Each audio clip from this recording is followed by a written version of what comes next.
तर विधान परिषदेच्या ठाणे पालघर मतदारसंघासाठी महायुतीमध्ये चुरस बघायला मिळते। भाजपाकडून वसई विरारचे माजी महापौर राजीव पाटील यांच्या नावाची चर्चा आहे। शिवसेनेकडून रवींद्र फाटक यांचं नाव जवळपास निश्चित झाले। या ठिकाणी ठाणे विधान परिषदेसाठी भाजपाकडे अतिरिक्त मतं आहेत, मात्र ही जागा आता नेमकी कुणाला जाणार यावरून जोरदार चर्चा सुरू आहे। अधिक माहिती घेऊया, आपले प्रतिनिधी कुणाल बोहिटे आपल्या सोबत जोडलेले आहेत। कुणाल, नेमकी ही जागा कुणाकडे जाणार? कारण एकाच जागेसाठी दोनही पक्ष हे आक्रमक आहेत आणि दोनही पक्षांनी दावा केलाय।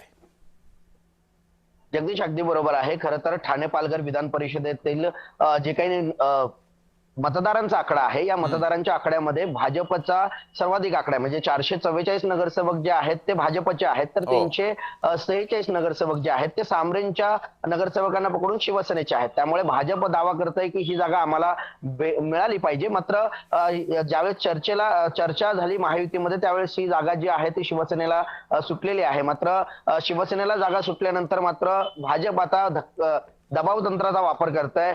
एकीकडे बहुजन विकास आघाडीतील सर्वच बड्या नेत्यांची भेट भाजपकडनं घेतली जाते। राजीव पाटील यांचं नाव देखील घेतलं गेलं आणि या सगळ्या दबाव तंत्रामुळेच क्षितिज ठाकूर असतील, त्याचप्रमाणे राजीव पाटील असतील, यांना उमेदवारी मिळेल अशा प्रकारची चर्चा जी आहे ती सगळ्या राजकीय वर्तुळामध्ये होताना पाहायला मिळते। मात्र 2 दिवसांपूर्वीच जे संभाव्य उमेदवार शिवसेनेचे आहेत, ज्यांनी या पूर्वी देखील या मतदारसंघामध्ये निवडणूक लढवली होती, असे रवींद्र फाटक जे आहेत, या रवींद्र फाटकांनी उपमुख्यमंत्री एकनाथ शिंदे तसंच डॉक्टर श्रीकांत शिंदे यांची देखील भेट घेतली आणि त्यांचीच उमेदवारी जी आहे ती निश्चित असल्याचं शिवसेनेच्या वरिष्ठ नेत्यांकडून खात्रीलायक सूत्रांकडून देखील सांगण्यात येते। त्यामुळे 2 दिवस उरलेले आहेत। 2 दिवसामध्येच जे नाव आहे ते शिवसेनेचे मुख्य नेते आणि उपमुख्यमंत्री एकनाथ शिंदे यांच्या माध्यमातून जाहीर करण्यात येईल। जगदीश, कुणाल, तुम्ही असेच जोडलेले राहा।